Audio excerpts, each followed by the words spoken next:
예, 오늘의 모닝 브리핑 시작하겠습니다. 반도체주들이 연이은 호재로 상승하면서 나스닥 시장을 견인하는 그런 모습을 보였고요. 트럼프 관세 정책이 좀 다를 것 같다. 그러니까 전체 품목에 부과하는 게 아니라 일부 품목으로 좀 수정될 것 같다는 보도가 나왔었거든요. 근데 이제 트럼프는 또 부인했습니다. 근데 어쨌든 관련된 재료도 증시에는 영향을 줬고, 우리 증시에서는 2,500포인트, 삼성전자 61선, 오늘 돌파할 가능성이 있어 보이는데 오후까지 그 흐름이 유지가 될 것이냐 중요한 관전 포인트가 될 것 같고요. 특히 코스닥 같은 경우는 조금 이제 과열기가 있다. 그래서 차별화 국면에 진입할 가능성이 있다. 이런 어떤 시각도 있거든요. 예, 관련된 내용도 정리해 드리도록 하겠습니다. 우선 미증시는 오늘 뭐 다 올라갔는데 다우는 빠지고 러셀 2000도 소폭 하락을 했죠. 그러니까 기술주, 반도체 이런 종목군들이 강세를 보이고 그 외 종목군들을 관망하거나 좀 밀리는 그런 케이스들도 많이 있었거든요. 실제로 보면 하락한 업종이 더 많았어요. 그래서 반도체 쪽 종목군들이 유난하게 올라가서 그렇지 전체적으로는 좀 숨고르게 하는, 쉬어가는, 뭐 고용지표도 있고 하다 보니까 좀 관망하는 그런 심리가 우세했습니다. 근데 어쨌든 반도체가 워낙 강하다 보니까 나스닥 지수는 1% 이상 강세를 보였고요. 한국 관련 지표도 역시 뭐 반도체주 강세 보이다 보니까 MSCI 한국 지수가 3%, 그다음에 야간 선물이 1% 넘게 올랐습니다. 보통 MSCI 한국 지수는 어제 증시 마감된 거 반, 미증시 상황 반 이렇게 반영된다라고 말씀드렸잖아요. 근데 어제 우리 증시보다 또 미증시 올라간 것보다 더 많이 올라갔죠. 그러니까 우리 증시가 최근에 좀 강하겠구나라고 외국인들은 좀 평가를 하는 것 같습니다. 주요 이슈를 좀 정리해 보면 일단 좀 개장 전부터 좀 화제가 됐던 게 트럼프가 관세 정책에 대해서 변화를 줄 것 같다. 원래 전 품목에 대해서 관세 부과하겠다라고 했었잖아요. 그런데 방위 산업을 비롯한 주요 품목으로 좀 축소할 것 같다. 이런 보도가 나왔거든요. 근데 마감하고 나서는 장중에 이제 트럼프가 아니다, 가짜 뉴스다 이렇게 또 부인을 했어요. 이거 잠시 후에 간단하게 또 설명드릴 거고, 그 다음에 반도체 주가 강세 보이는데 마이크로소프트에서 데이터 센터에 800억 달러 투자한다 이런 보도가 나왔고, 그리고 또 폭스콘이 실적 공개를 했는데 4분기 전년 대비 15% 매출이 증가를 했고, 그 증가된 이유가 AI 붐 때문이다 이렇게 평가를 했죠. 그래서 시장에서는 AI주가 더 올라갈 수 있는지 두 가지 걱정이 있었잖아요. 기업들이 과연 계속 투자를 할 건가? 근데 마이크로소프트가 우리 투자할 거야. 그러니까 주변 기업들도 당연히 투자하겠네 이런 분위기가 만들어졌고, 그리고 이게 지금 실적에 연결이 되나? 근데 폭스콘에서 계속해서 실적이 잘 나오고 있어. 우리는 또 이렇게 공개를 하면서 적어도 반도체주까지는 실적이 잘 나오겠구나. 이런 기대감을 만들어 준 거죠. 그래서 이제 오늘 뭐 마이크론 테크놀로지 이런 종목들을 비롯해서 관련 종목이 이제 급등을 했고, 금리 관련해서는 리사쿡이 금리 추가 내릴 거다. 그런데 인플레이션 감안해서 속도를 좀 늦춰야 된다. 이런 언급을 하면서 금리나 이제 속도 조절에 대한 어떤 우려 이런 것들 때문에 이제 금리가 살짝 올라가는 그런 모습을 보였고요. 그리고 캐나다 총리나 연은에 이제 마이클 그 임원이 사임을 했거든요. 근데 이게 이제 트럼프 영향으로 추정이 돼요. 그래서 그 캐나다 총리가 사임을 하면서 이제 관세 협상 관련해 가지고 조금 유연하게 할 수 있는 방법이 열린 거 아니냐 뭐 이런 평가를 받고 있고, 마이클 바 같은 경우도 뭐 연준이 그 트럼프하고 갈등을 빚어서는 안 된다 이런 취지의 언급을 했거든요. 그래서 트럼프 때문에 연이어서 이제 좀 정치적인 인물, 그다음에 경제적인 인물들이 교체가 되는 그런 상황도 만들어지는 것 같습니다. 증시 관련해서는 모건 스탠리에서는 상반기에 금리 때문에 고전할 거고 하반기에는 감세라든가 이런 어떤 규제 완화 정책 때문에 상승할 거다. 그래서 상저하고의 어떤 주식시장 전망을 했고요. 근데 이 사람 또 저 마이클 윌슨이에요. 예, 작년에 그 뭐 굉장히 비관론 주장했다가 수정했던 그런 인물이죠. 그다음에 또 JP 모건에서는 단기적으로 랠리가 부담되긴 하는데 경제가 워낙 강해서 증시가 약세 전환될 가능성은 낮다. 또 이렇게 평가를 하기도 했습니다. 근데 이제 앞서 말씀드렸던 관세 관련해서 전체적으로 관세 부과하지는 않을 것 같다 이런 보도가 나왔다가 트럼프는 자기의 어떤 소셜 계정에서 아니다 이거 가짜 뉴스다 이렇게 이야기를 했거든요. 근데 제가 보기에는 저 가짜 뉴스라고 주장한 게 조금 좀 전략적인 선택 아닐까 이렇게 보여져요. 왜냐하면 저런 관세 정책을 그대로 시행을 하면 실제로 물가를 자극을 하고, 물가 자극을 하면 인플레이션이 올라갔을 때 바이든이 인플레이션 못 잡았다라고 해서 그 주식시장 초강세를 이끌었음에도 불구하고 재임에 실패했잖아요. 그러니까 트럼프도 그걸 알고 있거든요. 그래서 아마도 트럼프는 인플레이션이 올라가는 거를 그대로 놓지는 않을 겁니다. 그래서 아마 실무자들 차원에서는 저 이야기가 분명히 나왔을 거로 저는 보여요. 그런데 그걸 갖다가 이제 만약에 뭐 제한적인 품목으로 축소한다 이래버리면 다른 나라하고 관세 협상하는데 아무래도 어려움을 겪을 수 있잖아요. 그래서 트럼프는 그냥 가짜 뉴스라고 저렇게 말은 하지만 실제로는 전 품목에 관세를 부과하지는 않을 것 같다. 협상을 통해서 뭐 좀 변경하는 그런 형태가 되지 않을까 이렇게 보여집니다. 근데 어쨌든 앞으로 이런 거 되게 많이 볼 거예요. 어떤 뉴스 나오고 트럼프는 가짜야 이렇게 얘기하는 거 되게 많이 볼 것 같다. 그리고 또 이 사람이 그 트루스 소셜에 올렸어요. 이게 X라든가 이런 데는 안 올렸거든요. 트위터 이런 데는 이제 자기가 만든 자기가 대주주에 있는 계정에만 올렸잖아요.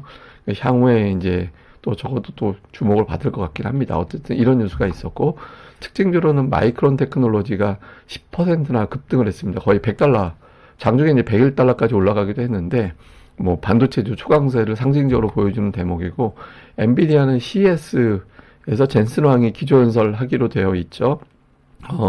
발언들이 어떤 게 나올 거냐. 시장에서는 이제 블랙열 관련한 여러 가지 발언들, 그다음에 AI PC용 CPU 시장에 진출할 것인지, 다음에 루빈 관련해서는 또 어떻게 언급을 할 건지 등등에 대해서 관심을 갖고 있거든요. 그래서 오늘 종가로는 뭐 최고치로 경신을 한 거죠, 사실상. 그리고 장중에 152달러까지 올라갔었고, 그래서 엔비디아를 비롯해서 반도체주들이 강세를 보였고, 그 다음에 코인베이스, 오늘 그 비트코인이 10만 달러도 넘어갔잖아요.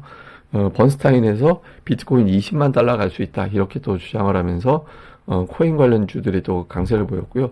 그 다음에 GM이 오늘 3% 올라갔는데, 전반적인 관세 부과는 아닐 것 같다라고 했고, 트럼프는 부인했지만 아닐 것 같아. 실제로 그렇게 될 것 같아. 이런 기대감이 나오면서 자동차주들이 또 강세를 보이는, 그러니까 일부, 예, 오늘 뭐 포드는 그렇게 강하게 올라가진 않았거든요. 그래서 GM 같은 종목은 또 반응을 하는 그런 모습을 보였습니다.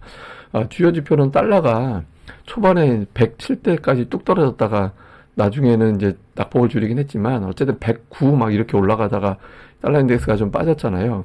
캐나다 총리가 사임하면서 캐나다 화폐가 또 같이 상승을 보였고 또 앞서 말씀드렸던 트럼프의 관세 정책 변화 가능성 이런 것들이 이제 달러 인덱스 강세를 조금 누르는 그런 역할을 했고요.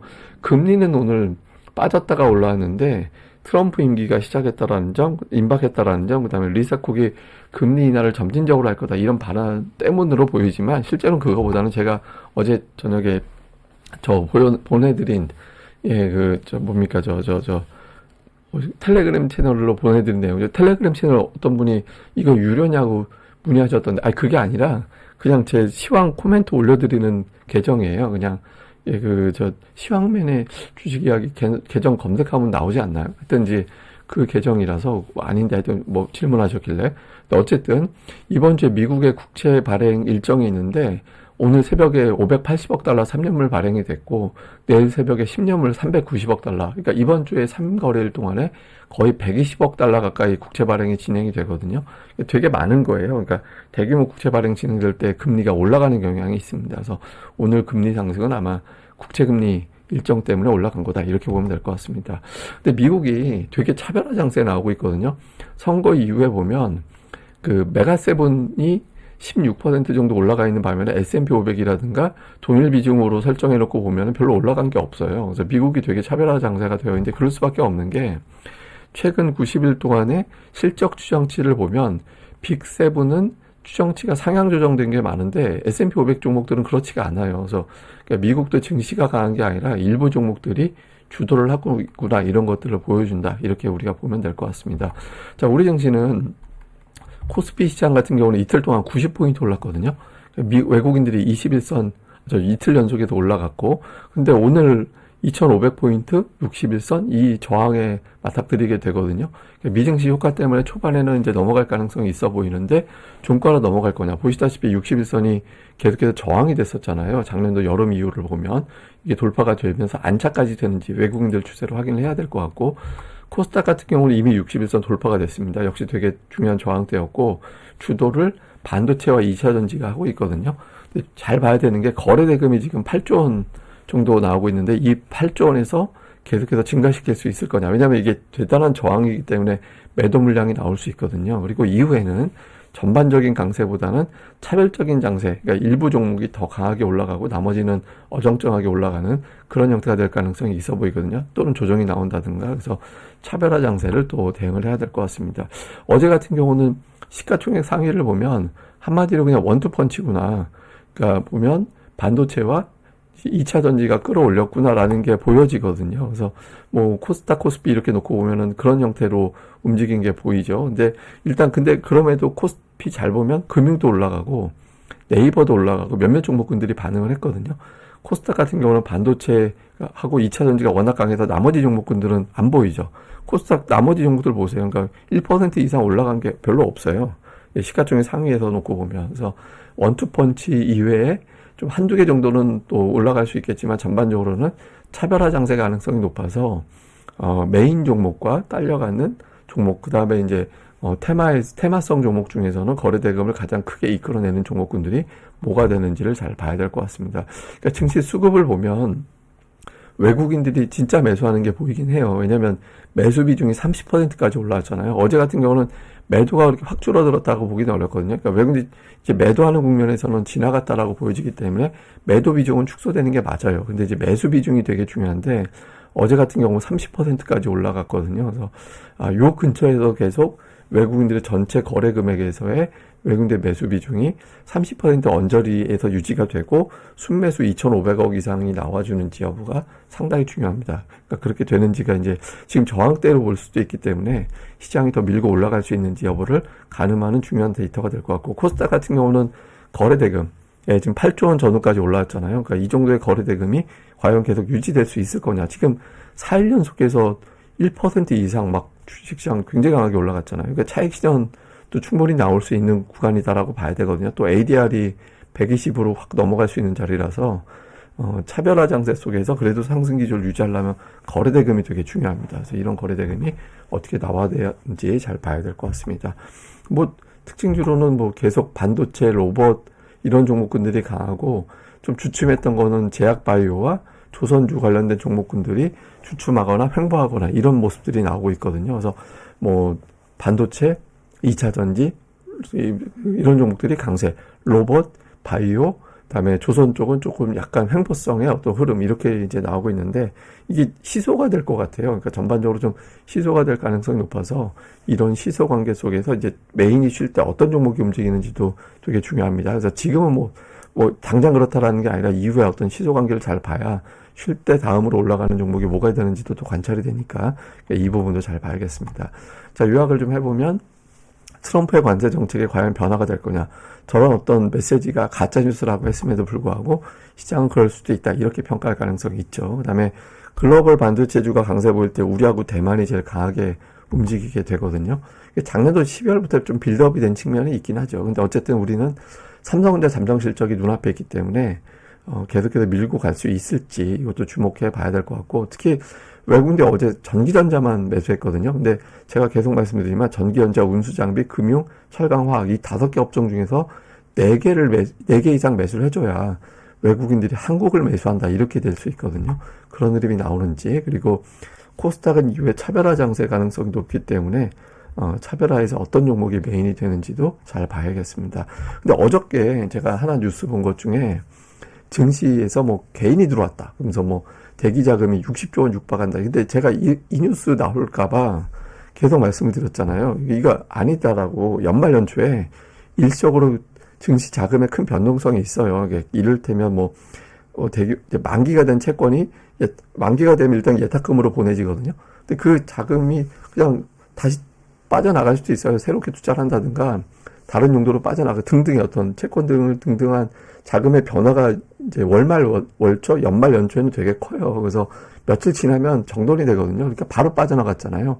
그러니까 60조 원 육박한다고 하는데 이게 다시 내려갔죠. 이게 올해만 그런 게 아니라 작년에도 그랬어요. 1월 2일에 막 5조 6천 원 한 방에 들어왔는데 아니잖아요. 그러니까 쭉 빠져나갔거든요. 그래서 저거는 며칠 지나봐야 합니다. 그러니까 고객이 가끔 지금 저렇게 뉴스 나온 거 가지고 증시에 자금 들어왔나 보다 오해하지 말고 이번 주 후반 정도부터 나오는 확인되는 데이터부터 우리가 봐야 진짜 들어오는지 알 수 있거든요. 그래서 뉴스만 보고 증시 자금이 들어왔구나, 유동성 장세의 시작 이렇게 평가하지 말고, 아직은 이제 종목 주도권은 기관한테 있어 보입니다. 그러니까 주후반에 이런 어떤 자금 유입이 그리고 유입과 유출이 정리되고 나서 이제 판단을 해야 되는 거니까 주후반에 자금이 어떻게 돌아가는지 그때 보고 나서 평가하는 게 좋겠습니다.